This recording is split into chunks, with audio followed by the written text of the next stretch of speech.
You're listening to the AFTERBUZZ TV network, now the largest new media platform on the web, and your number one source for after-show entertainment. Very good, Gene. Johnson.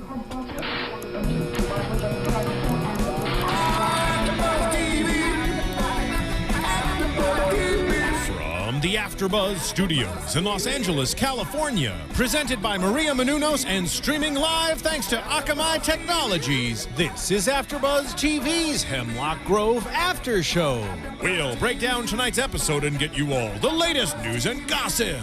And now, another post-game wrap-up show for your favorite TV show. It's AFTERBUZZ TV's Hemlock Grove After Show. Well, hello everybody, and welcome to another amazing AFTERBUZZ TV after show for your favorite show, Hemlock Grove. We're on season 2, episode 5, halfway through the season. Halfway there already. Oh my gosh, so exciting. Yeah. And it was a good episode, I'll tell you what. It's a great one. It's titled Hemlock Diego's Policy Player's Dream Book. A mouthful. Yeah, I think that's the longest title ever in the history of titles for episodes. I'm your host, Shano, and I'm joined here by my lovely co-host. Hi guys, I'm JJ Jurgens. And Marissa is off tonight. We're going to be missing her. Yeah. We can't wait until she gets back next week, but she's on vacation. Lucky her. Yeah, I know, lucky her, man. She works her butt off, like engineering, being the producer for the shows, and then hosting too. She deserves a well-earned vacation. She does. We miss her so much, but she definitely does deserve some time off. So we're really excited tonight because later on we're gonna be interviewing, potentially if he calls in, interviewing Joel Deuente, who plays Dr. Johann Pryce on Hemlock Grove. And that's going to be cool. But before that, we're going to talk about Pryce checking Olivia, Roman's hallucinations, Peter's dreams, masked men. Oh my gosh. And tigers, lions, and bears, oh my. So, and then we'll talk about predictions after that. But let's go ahead and start off by talking about Dr. Pryce and him checking Olivia. So how crazy was it when he was like checking her tongue? We got another shot of that. What did you think Again, about it? every time I just love how they're just so good with the visuals, you know, with the effects on the show. And it looked just so real and just, so intense. And I loved it. And I just thought it was very fascinating that we find out that she's actually now aging like a human and kind of having to deal with the effects of that on her. So interesting little twist here. Yeah, you can even see it like coming apart at the seams a little bit, which is really crazy. Like she's not healing the way she's supposed to. And Pryce mentions, oh, by the way, you know, we did some, like, we're going to do some preliminary blood work, but later on he reveals in the episode, hey, it looks like you're becoming more human. And that explains, you know, why you're not healing correctly. Your tongue hasn't healed. You're not able to walk correctly. You nicked yourself with the razor and you're not healing. Like, it's something that small. Even a human can heal faster than that, right? Yeah, I like to see it. I think it's finally nice to see her being a little flawed because we're used to everything being so easy for her and she has control of every situation and every person. So I think I like seeing this kind of vulnerable side of her. Yeah, and speaking of vulnerable and emotional, she was sitting there. There's that one scene where she's sitting at the in her living room looking at the clock and it's just like ticking away and it starts to slow down. See, which is like actually kind of the opposite of what you would think. You know, you would think that because she knows that time is, you know, stalking her now, that it would go faster maybe, but they made it slow down. Maybe she was just like, hey, what the hell? I don't give a hoot. I'm gonna go and go to the bar and look sexy, and that she did. Yeah, I like the way they did that because I really liked it really gave weight to the situation. And when that happened, she was overplaying the conversation that she had with Pryce, and I think it really gave a lot of gravity to what she was facing with. Yeah, and I think you're right that she was like, no, you know. She's like, fuck this. I'm going to get out there and, you know, go sing karaoke. That's right. And she did do that. I didn't expect her to do it. Like, it was so funny because she gets to the bar. It's not a super young kind of bar. It's clearly a karaoke bar, a very nice looking karaoke bar, I might add. And I wouldn't even think that Hemlock Grove would have something like that. Yeah, I agree. It was very surprising too. I wondered where she was going when she was getting all dressed up, and I don't think I would have ever predicted that she was going to sing karaoke. But again, I mean, to her talents, what an amazing voice she had, and how great was that? She's just so sensual and just just powerful. Yeah, such a stark contrast to the person that was singing beforehand. It was just so bad. I felt bad for that girl. I was like, wow, they really over-embellished her. Like, she was probably a good singer. She looked like she may be, like, Asian or Filipino or something, so she probably was a good singer. And they're like, just, like, do it worse than that. Yeah, and then probably auto-tuned her to be even worse instead of making her better. Yeah, exactly. It was just so bad. But then when Olivia took the stage, I was like, oh my goodness, it was you're right, it was very sensual, it was passionate, and I could feel like there's got to be some kind of connection between what she's singing and what's going on in the story, some metaphors, some parallels in there, because she was saying like creature with like an atom brain and stuff like that. And I'm thinking about like her son, I'm thinking about how he's like really single-minded right now. He's got, all he wants to do is eat, and then he wants to be human at the same time, but he's like, eat, and that's taking over him. Yeah, I'm with you. I went back to watch that again because I figured, that, because even when they showed the lyrics on the karaoke machine, I thought there has to be, meaning behind this. And that's what I got out of it too. If you guys got anything else, I would love to hear what you fans read with that too. But I thought she's talking about the creature tearing things apart, and I thought it was kind of her feelings about what Roman was going through as well. Yeah, so getting back to Pryce, it was so funny because we see him more in the laboratory in the sub-basement level, right? And we get to see him talking about Priscilla, and it was so funny because he finally gets Roman to come into the sub-basement lab, sub-basement level 5, finally, the hidden place.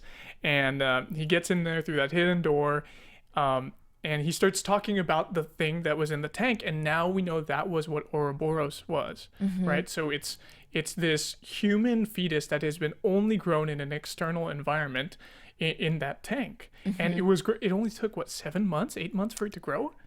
I think so. Yeah. So she's fully grown. She's a fully grown woman. And they named her Priscilla, and it was so funny because he said such like an egotistical thing. He was like, "Oh, but enough about me." He was talking about the thing. He was talking about his work in the tank. Yeah,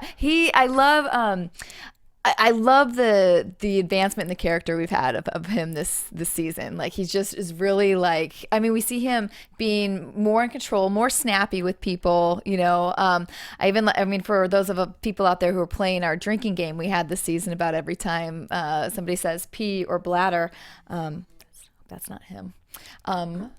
Anyway, sorry, we're waiting for his call. I was hoping that wasn't him calling right there. But anyway, he also said, Olivia asked him one time when he was checking her out, she was like, "Oh, do you pee with excitement every time you marvel at your genius with a scalpel?" And then he was like, "Oh, I pride myself on my bladder control." And, Yes. So just to throw that out there for our drinking game out there again. But but I just like how clever he is this season and just, I don't know, snarky and just, he's not threatened. He's threatened quite a few times by people. He's threatened by Roman for sure, by definitely by Norman. But he's not getting as many threats as he did last season rather. And he is more in control this time. I really like it. I just love Joel Deuente's acting as Dr. Pryce. It's just amazing. I really want to ask him, like, hopefully he calls, because I really want to ask him some stuff. Oh, yay! Sounds like Now, that was excellent timing, Sean. How Yay! Yes. Perfect. Joel, thank you so much for joining us. So we have on the line Joel Deuente. He plays Dr. Johann Pryce on the awesome Hemlock Grove show on Netflix. Thank you so much for joining us. It's a pleasure to be here. How are you guys? Great. We're really good, and we're so glad that you called. And I forgot. So do you prefer Joel or is it Joel? Joel. I go by Joel. Okay, and I actually wanted to ask you too, because your name has like Hispanic roots in it. Are you Filipino by any chance? I am. Excellent. Yeah, you got one here in the studio too. I know. Let me guess who it is. Well, we had some awesome questions to ask you. I wanted to start off by talking about how the cool shot in this episode, because we were watching the episode 5, Hemlock Grove's, Hemlock's Diego's Policy Player's Dream Book. And we wanted to ask you, how was it like on set? Give us some behind the scenes stuff. What's going on with Olivia's tongue? Like, how did you guys do those shots? Like when you were checking her tongue, and what was it? A prosthetic? Was it CGI? What was that? It's all CGI. The stuff that you see, like the stuff that sort of makes you cringe and turn your stomach a little bit. All that is CGI, because I can tell you factually that Famke's tongue is much more beautiful than the tongue that you see on the show. But Olivia's tongue has had quite a bit of work on it, and that's when we shot that stuff. It was all, we just played it, and then they inserted all the effects afterwards.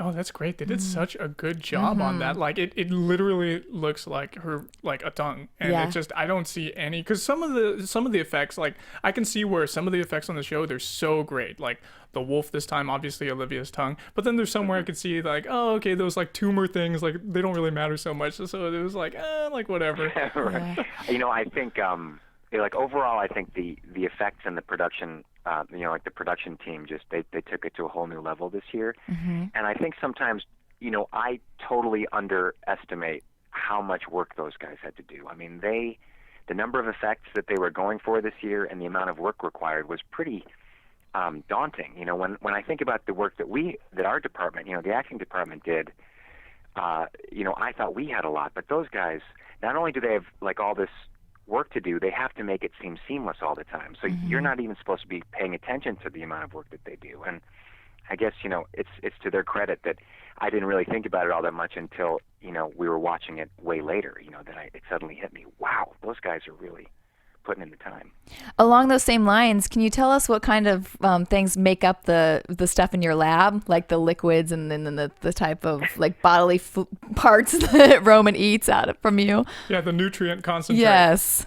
Oh yeah, that was a crazy day. And that's this episode, isn't it? Yeah. That's 205, right? Yes. Exactly. The day that we were shooting that, the big concern was that, because by 205 we're already, dead in the middle of things. We're, people are used to, have logged a lot of consecutive hours.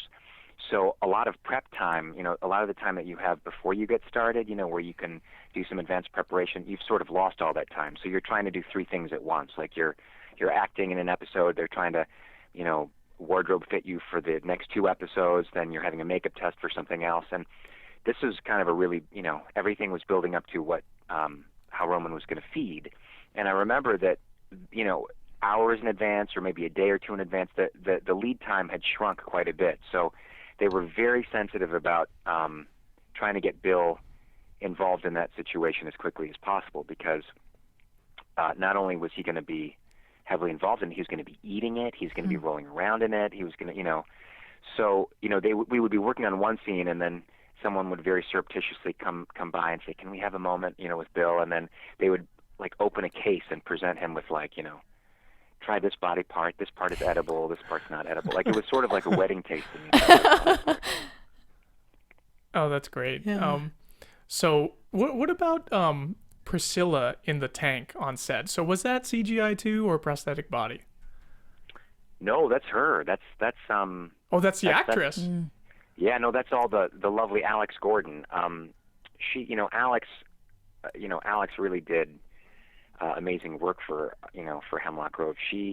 All of that stuff, not only is she in the tank, the water was very, very, very warm, which, for most of the time we were shooting, it was a pretty extreme winter in Toronto. So you're going from really cold stuff. Like you would literally, she'd come out of the tank and they would have a parka for her, not that it was that cold in the room, but it was so cold outside that she was going from like a really, really hot bath to like, cold weather all the time. And she couldn't, there was no way to give her oxygen while she was underwater, because there's no tubes or pipes that go into her mouth or her nose. So she would submerge herself, it would settle, we would roll, we would shoot what we could, and then she would have to come up for air, get air, she'd have to go back down under, then we'd have to pick up where we left off. I mean, it was a really challenging circumstance to work.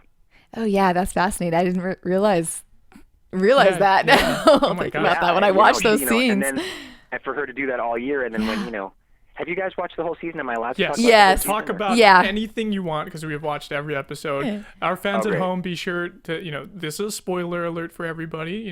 Joel's going to mention some stuff for the rest of the season. Spoiler alert. Mild Spoiler spoiler, alert. like once, but just that, Spoiler for Alex to do all that stuff, as Priscilla in the tank, and then when she came out, for her to, she played these really great scenes. I thought her scenes with Shelley were, they were very moving for me to watch them. Just to for someone to have a conversation with themselves. I thought it was such an original, excellent take that the writers had, and I think Alex was able to pull it off really well.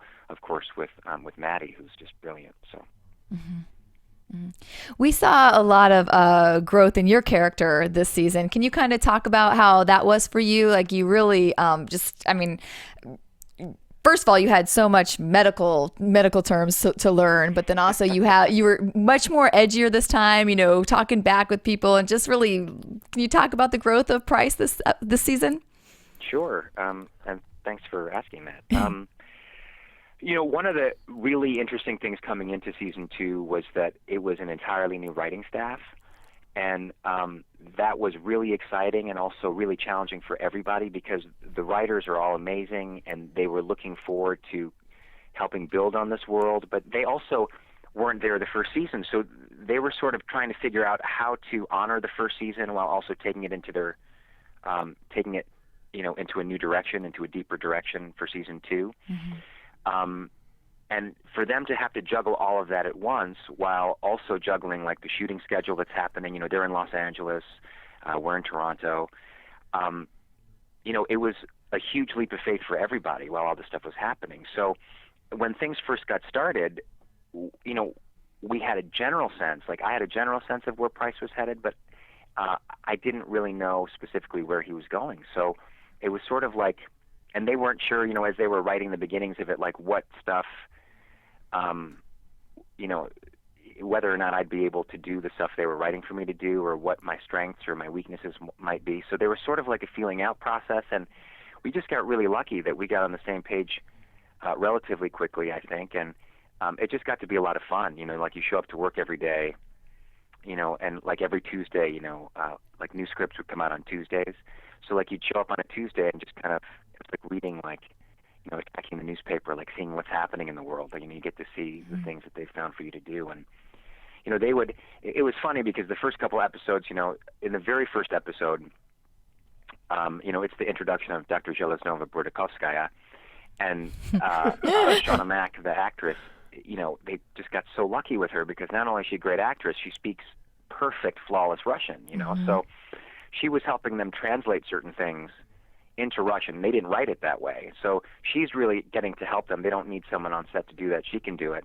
And then they kind of thought, well, what if maybe Pryce can answer you in Russian? Is there something he can say? So she kind of, taught me a line on the spot. And then that started something in all the writers' imaginations. It was like, well, wouldn't that be funny if, like, Pryce can just, Pryce will just speak every language. Because Pryce is so brilliant. There's a scene later where he speaks a little bit of Arabic, and then and then I think sometimes the writers were like, well, let's try to get Joel to say like a 19-letter word or something like that. And I'd show up and there would just be these really long words, and it got to be really fun. It was sort of like, what do you think about this? Can you say this? And then I'd try to say it, and then they'd say, well, how about this? And so it got to be like a fun little side game, where the character was developing according to kind of the play that the writers and I were having back and forth as they would write stuff and send it off to set. You had some great banter scenes with, I won't even try to say the character's name, but with the Russian. Can you talk about how it was interacting with her with those scenes? Yeah, well, Evan Dunsky, he wrote episode 201 and 206. So he sort of created Dr. Zhelezhnova Burdakovskaya. And, Evan's such a wonderful writer. One of the things he did right away, to kick off season 2 was he created 2 characters, one for me and one for Dio, one for Destiny's character, in Luke's character, and then also, Shauna playing Dr. Zhelezhnova Burdakovskaya, like characters that could come along to give us people to play off of, and these really interesting, great characters that would then pull out more of our characters. So, having a really strong, ambitious character like Dr. Zhelesnova Bordakovskaya really was a great way to test Pryce and to see, where things were going. And we just had a great time of it. Shauna is a wonderful actor, and we would just have a ball. So, kind of going off the topic from I've been calling her Dr. Galena here. Yeah, okay, great. So I think I read somewhere someone was calling her Dr. Pinko, and I thought, well, that's awful. is that appropriate? But at least you knew who they were talking about. Yeah. So when is Pryce's hysterical strength going to resurface? Because we saw that last season a little bit, and I've been wanting to see him do something crazy, but Pryce is always just using his mind all the time. So when is he ever going to have his strength come back and do a little show of strength and maybe even challenge Roman or Olivia? Yeah, that's a great question. It's not something that I have a definite answer to. I don't even, if there, hopefully if there is a season 3, there's a whole process that has to happen with the writers, in the writers' room. Certainly, people pay attention to the things that people have been posting on social media and commenting on and things. And with Pryce, his strength, a number of people have brought that up. So I think that might be something that people that they might be considering for next season. But at this point, I don't think anything is set. I hope so. I want to see it too. So we do have to ask you, whose idea was it? We found out that Pryce sleeps with a eye mask at night. We want to hear about that. Well, it was not my idea. It was one of those surprises. It's in the script. And honestly, like one of the biggest surprises, when you share things with people, like you kind of we lock ourselves up for however many months working on this thing, and we don't know what's going to work, what's not going to work.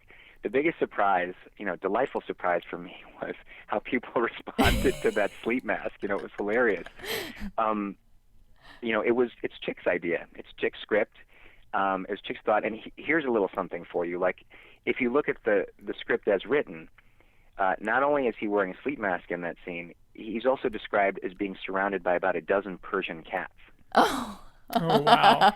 So, like, that was the idea, like, going into the scene, that, like, you're in his, and I think the first draft, as it was written, it was Pryce's house. Like, Pryce had a house somewhere, which then later, he lives now in the White Tower somewhere. But at the time, it was like this guy surrounded, like, all these cats on his pillow. He had, like, a sleep mask on, like, all this. But unfortunately, I'm allergic to cats. And so, I suggested maybe, trying to find certain breeds of cats that, I might not be allergic to. But, things were moving so quickly, they just, they had to move on without it. We definitely loved it here. We wondered what we'd see next, like a robe and some leopard briefs or something. We didn't know. That's right. You never know. The longer you hang out in Pryce's apartment, you never know what's going to happen. And that was awesome. That was such a great scene too, because you as Pryce, you wake up so startled, and you got your gun in your hand and walking around the apartment with the gun in your hand and the ice mask on your face. It's just such a hilarious combination. And Pryce is scared at first, but then after that, and Roman comes in and he, the gun gets knocked away, but then it really, the tables have turned. Like, Roman's not there to threaten you at all. He's just there to, like, make a deal with the devil. It's, for me, it was sort of like, I think, Pryce comes into a situation where he feels like he's found himself in the worst situation, and then he realizes, he's surprised to find out that he's actually in the middle of his dream scenario. Like, it's almost like you walk in somewhere and suddenly someone tells you won the lottery. Here he is, he thinks someone's in his room, then it's Roman and he's hungry and he doesn't know what's going to happen, and then suddenly, he literally hands him the keys to the kingdom. He gives him the keys to his car, but it's, really like he's giving me the keys to my dreams. He's saying, That's a really good metaphor. Yeah. You have another great moment later on, spoiler alert, where you kind of tell Olivia off as well about what kind of mother she was. How was that for Pryce to be able to kind of stand up to her? So great. I mean, I really feel like I feel very fortunate and blessed that the writers, I had so many great two-person scenes this year. and it's so fun to work with Famke, you know, and fun to be in these situations where we just had this great banter going back and forth, and they sort of really focused on very specifically on the nature of their relationship this year, how a little different to first season. Pryce has a little bit more, he's a little braver in how he's able to sort of address her. So he could challenge her sometimes, and they just came up with all these great one-liners for Pryce, you know, like the saying that Olivia had the maternal instincts of an arachnid was a particularly funny one that I remember in one of our scenes. Yeah, I really like that one too. So many of the characters this season, they've dramatically changed, and who's your favorite character this season? Gosh. Well, we were just talking about her. I mean, for you know, I think everybody is terrific, you know, and but I've had the good fortune to be very up close and personal with Olivia, with Famke this year, and I feel like her character goes on such a huge journey in season 2 that, you know, she starts off so far from where she's normally been, and then when you get to episode 10, you know, she comes storming back, you know, and then some, and it really allowed Famke, like, there was such a lightness to a lot of her, you know, a lot of her scenes, and like a playfulness that we certainly never got to see in Hemlock Grove last year. So for me, I just thought it was such a great way to see, you know, the kind of range that Famke can have. You know, like I found it just really delightful. Mm-hmm. Last season, you talked to us about some of the moments you liked working with DeGray and like some inappropriate drawings you had. Were there any fun like on-set stories this season that came about? Yeah, well, there's always a ton because, you know, the cast gets along really well. You know, it's such a it's not always a given. You know, depending on the show that you're working on, and you know, I feel like you know, everyone is so very different. You know, people come from different places, people have different points of view on things, but there's such a generosity of spirit on set, and it usually it leads to some really funny things happening. Like off the top of my head, you know, some of us never interact, like half of us never interact with the other half. Like, you know, the people in the White Tower almost never interact with the gypsies, you know, like it's just different parts of the neighborhood, I guess, in Hemlock Grove. So the first time this season, our chairs, while we were waiting in between setups, they got put into Destiny's apartment. And it was so exciting for me. Like, I went to go sit down, and I thought, oh, my God, I'm in Destiny's apartment. This is crazy. I've never been here before. So I was walking around just kind of feeling like sort of like a fan, you know, like, oh, wow, look, here's her kitchen. And, oh, here's her Ouija board. Here's her, you know, crystal ball. So then I took out my camera, and, like, I took out my phone and took a picture of me making a peanut butter and jelly sandwich in her kitchen. And I posted it on Instagram and was like, hey, Destiny, I'm in your... Dr. Pryce is in your kitchen making a sandwich. So then we kind of got into this, like, kind of dialogue, you know. Dio kept saying, I'm going to go into the White Tower and mess up your experiments. And I said, go for it. You know, but her chair never ended up in there. So, but then, I have all these pictures of, like, sitting at her crystal ball. And then I have some ones that I kind of can't publish where, like, I think there's one with Dr. Pryce in her bathroom looking at her toothbrush, like really creepy. And it's sort of fun to kind of have that back and forth, you know, where, you know, my character would never be in here normally, but yeah, we get to play that game. You can't publish it, but did you do a direct photo message, a direct post? Well, you know, I can tell you guys that you know, I have the pictures in her bathroom, but you know, I took some pictures in her bedroom, and if you ever see a scene in her bedroom and just pause it and look around, just take note of the different props and stuff that just live in Destiny's bedroom. And, so it's Pryce with some of those props. Oh, nice. Okay. That'll get our imaginations going. Definitely going to pay attention. Yeah, you thought the sleep mask was interesting. Yeah. Maybe there's a spin-off show for Pryce coming. So you've definitely gained so many more followers, like you know, between last season and this season for Hemlock Grove, and because you know the show has just gotten so popular, and you're such an awesome actor, Joel, and you have really grown a lot along with the character of Pryce. So we really enjoy watching you on the show. You're so talented, and how much of a difference have you noticed with the reception from last year, to this year with Hemlock Grove, with the fans, with social media, with everything? I'm definitely noticing a difference. Like last year, a lot of the time people would want to talk to me, but not really have a specific vocabulary to use. Like they would just say, "Hey, you're that guy. You're that," which is never. It's never the most useful thing. Like if you ever approach somebody and you just say you're that guy, just know that it puts the person in a very uncomfortable situation. Like it's very hard to respond to "you're that guy" because I might be thinking that I'm one guy and you're thinking I'm another guy. So. But this year, it's very specific. People are saying, "It's Dr. Pryce," or "You really freaked me out, man." And so when they say things like that, then I know exactly where they're coming from. And it's really, I never thought I would find it sweet to be told that I'm freaking people out, but I really appreciate it. Yeah, that's how much of a great artist you are. You're able to instill those like feelings of creepiness and fear in other people. It's enjoyable. Yeah, it's great, and you're so good at it because it's so like subtle, but it's so powerful. I've really enjoyed watching you this season. It's been a lot of fun. Thank you very much. I have to say that so much of that is, I mean, it really is a collaborative effort. It's so much fun to get to get the opportunity to explore the character, and also, to have all these people, not just, a wonderful writer writing for you, because Chick is a fantastic showrunner, he's a wonderful writer, but it's a room full of those people, and a room full of writers, and when they, their imaginations, they really added so many ideas, and I think that, it's just, I sort of feel like, the luckiest guy in the room, like I feel like I've been given this great opportunity, and it's so much fun for me to get to explore it. So we've noticed that you've been doing a lot of one-man shows that you've been and you've been posting them on Instagram. Tell us a little bit about your one-man shows and what's the I haven't read too much about them, but please share with us.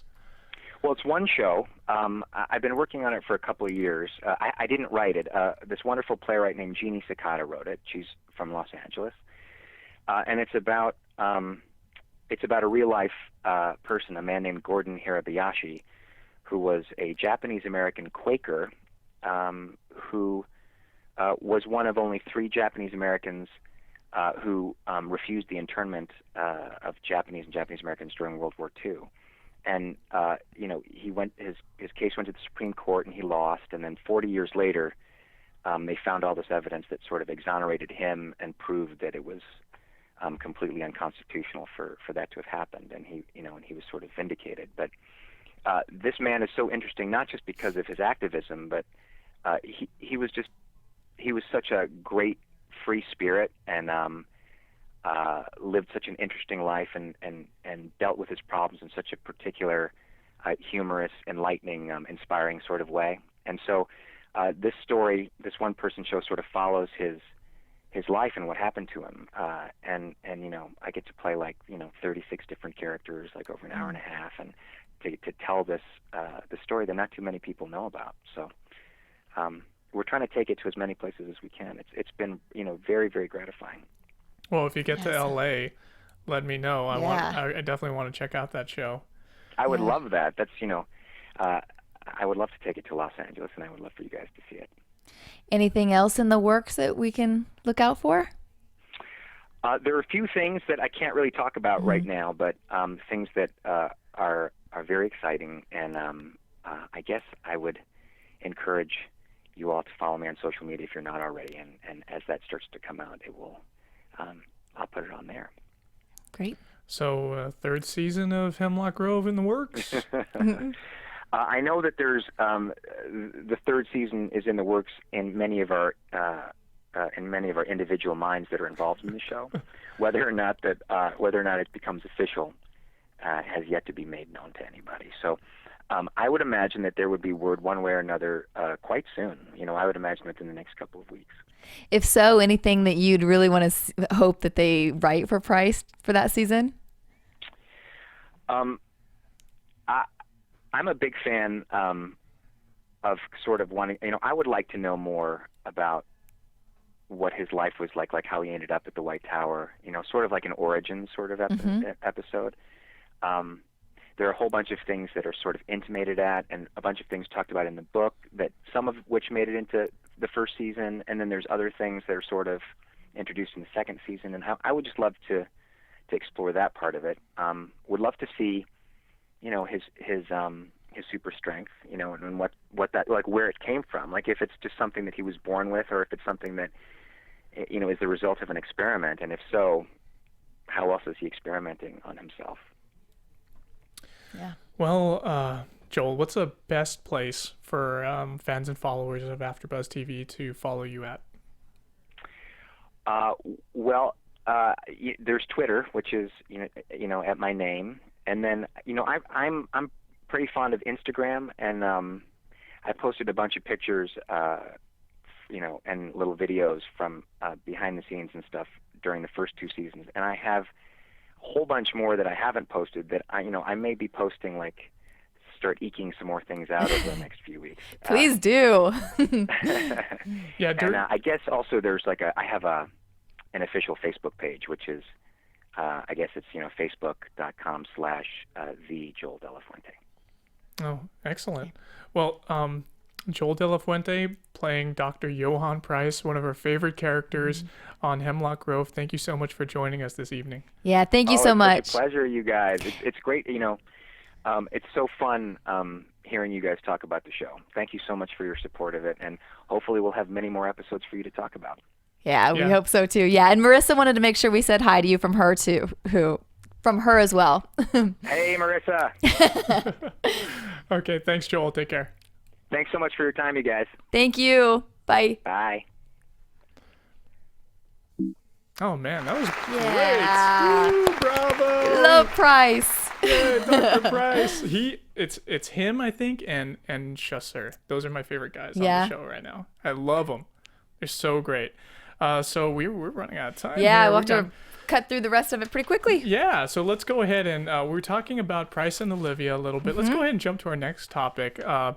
Roman hallucinates. So right in the beginning of the episode, oh my goodness, I did not think that anything like this I didn't think Hemlock Grove could get any bloodier. Yeah. But it did. Oh my gosh. So Roman hallucinates, and what happens? Yeah, he just goes for her Miranda's neck. I really was eating during this, and I'm not really squeamish like that, but it just kept going, and I was like, I had to laugh because I was like, wow, it took it to a whole like Kill Bill type of level where there's just blood everywhere, and I thought this is where I really do like the changing of the writing style for this season, because I thought it was so funny. We go through all of that, and she's like, what, did you hear anything that I just said? And he's like, yeah, you're a vegan. It was like after we've just seen this whole scene with music, and I loved it. I thought that was hilarious. It was such a great contrast to what he said afterwards. It's so good. So we get introduced to Dr. Spivak too, because he tells her to go to see a doctor, and we know later on that guy's going to be really important. But it's so weird because I see, I don't want to talk about it too much because nothing really happened. But Spivak's going to be important later on. Let's just say that. So Roman's mansion, I love how it's so modern. It's got so much cool technology in there, and just the way it looks. This place is awesome. Yeah. So after sex with Miranda, he gets down with her too. Oh, that girl. Jeez, she is getting around. She sure is. I guess that's why this episode's like Hemlock Diego's policy players dream. Look, it's like, is that everybody's dream? I guess. Who can blame her? They're two great guys, two completely different, so. Two best friends who are going through a rough patch, and they're sharing a woman again. Yeah. Again. Yeah, you'd think they might have learned a lesson a little bit from last season, but, but not so much. Yeah, but still no one knows that it was, well, I guess he alludes that it was his child, right?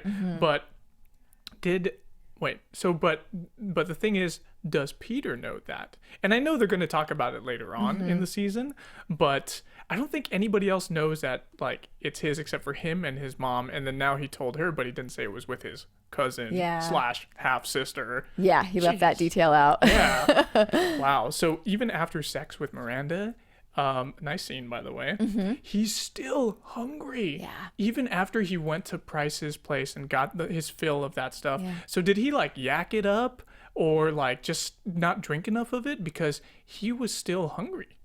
Well, because he acted up right after in this Yeah. one. Yeah. So I think he just ate too much of it and then, gorged himself and then did that. But yeah, I think his appetite is too insatiable that he just is still hungry. Oh, and apparently the sex didn't squelch that hunger. No, it didn't. and then now we know he has to go to Pryce and ask for Pryce's help getting rid of his uppirism, right? Yeah, and just what a moment seeing. I mean, I won't talk about too long because we already did, but it's just seeing him weak like that was interesting for this guy that has the power to just shred people. To see him kneeling on the ground next to Pryce is interesting. Yeah, it's very interesting, JJ, and he really cares about his humanity. He wants to maintain it. He doesn't want to hurt anybody, and he really cares about Miranda. Otherwise, he would just kill her. Right? Yeah. Especially some drifter random girl in his bed. Sure, she's nursing his child, so that's another consideration. Yeah. Right? But it's such a fascinating dynamic that he has. And Roman's really a very deep character. Well, and nice that he cares about his baby, too, because he could not be a good father, or not want the baby around. So. Yeah. Peter and his dreams, he confesses to the sheriff, like, okay, I'm having these dreams. This is what's going on. And what does Sheriff Chaucer say to him? Oh, yeah, and I own a pet on the planet Zornoid. It's so great. It's like, what the heck is that? Where did that come from? I didn't think Chaucer had that kind of humor in him, but it was really good. We start to see Peter break down more, and he's getting more aggressive at stuff. He goes to the doctor or the lawyer's office and he throws down the bookshelf. Yeah. He's yelling at her, like threatening the lawyer. Yeah, definitely on the edge, and his temper is flaring now, and just losing control. Yeah, and we get to see the scene with them and his mom, Linda, and they're totally lying their butts off to her, and it's so sad, that they have to do that. They want to make her feel better, but they end up making up for it, and they spring her from jail. Yeah, that was great. That was such a great way to do it. Like, they really went out and they used like the gypsy handbook, like the stereotypical gypsy handbook, and they just had what did she do? She put like she had a frog. Yeah. She had like frog spit, the saliva or something, or like the juices from it, and she mixed it with all kinds of other stuff, and it was a hallucinogen. Yeah. She called it didn't get the whole name, but it was Gypsy Brain Fog. It was the condensed version of that spell that she used. But yeah, and it was great to see those goofy guys, the cops that were just jerks, and then to see how them all of a sudden going crazy with the spiders all over their faces and freaking out and just running off I loved it. It was good. It was like a really bad LSD trip. Yeah. So bad. But they take Linda to the airport and they ended up putting her on a plane to Bucharest, which I thought was Budapest first. And then I saw the subtitles. I was like, oh, Bucharest. I don't know where that place is. But so Peter was really emotional. And it was that was one of the few scenes where we get to see him really sad in this season, I feel. Yeah. So he's not going to be near his mom anymore. And he's super close to his mom. Yeah. Even though he calls her Linda instead of mom. Yeah. That's a good point. Yeah, interesting. I mean, I know they had to get her away, but I do like that character, so I kind of wish she would have stayed in town. Yeah, agreed. I like her. I like her too, and well, hopefully next season we get to see more of her because I think that was her exit. Like, we really didn't get to see her for the rest. Maybe there's like one other scene in the rest of the season that she's in. But the masked men strike again.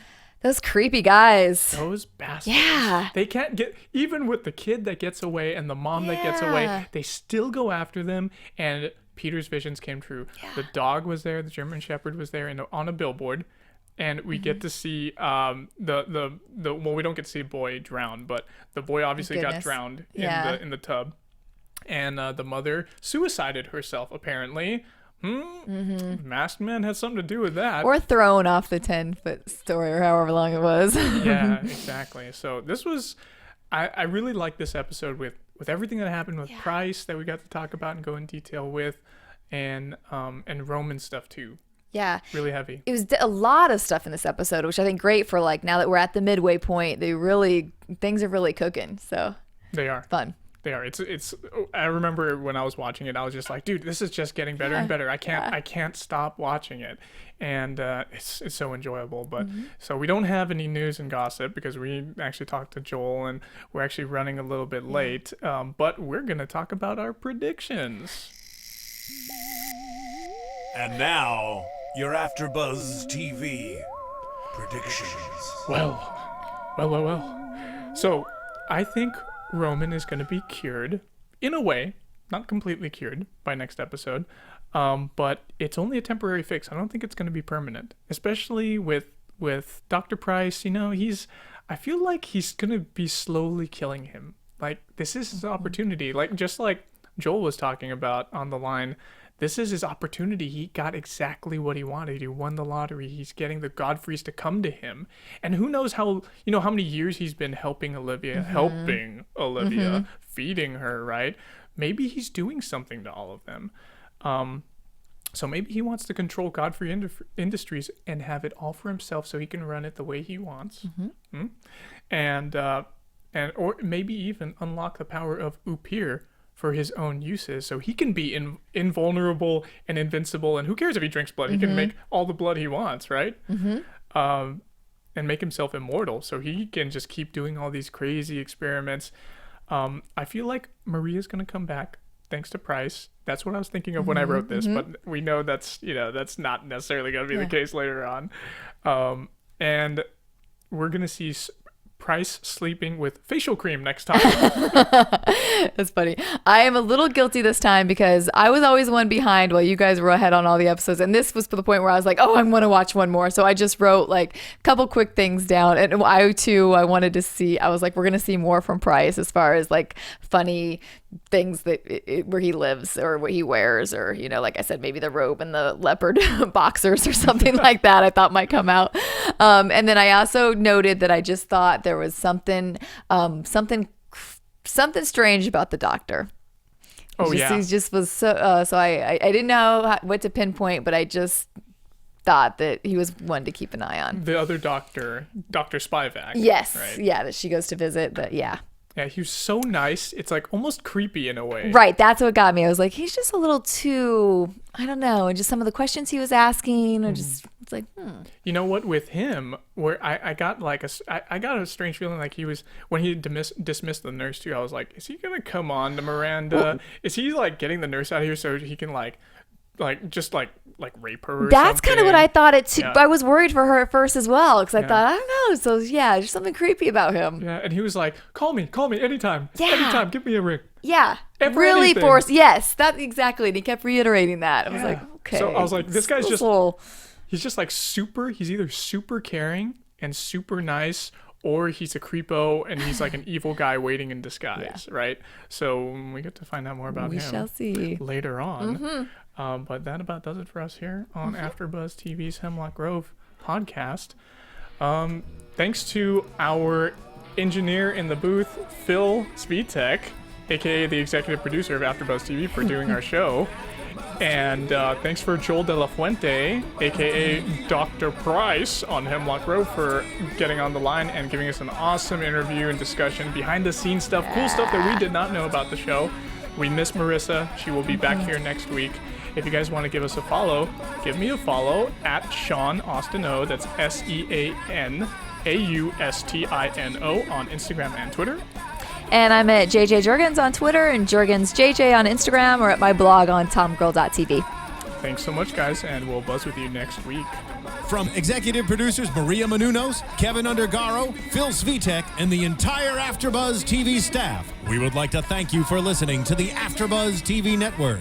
To watch or listen to other after shows and post comments or questions, be sure to visit AfterBuzzTV.com. I'm Sir Richard Wentworth, and this has been a presentation of AfterBuzz TV. Buzz you later. The views expressed herein are those of the hosts only and do not necessarily reflect the views of AfterBuzz TV or its owners or principals.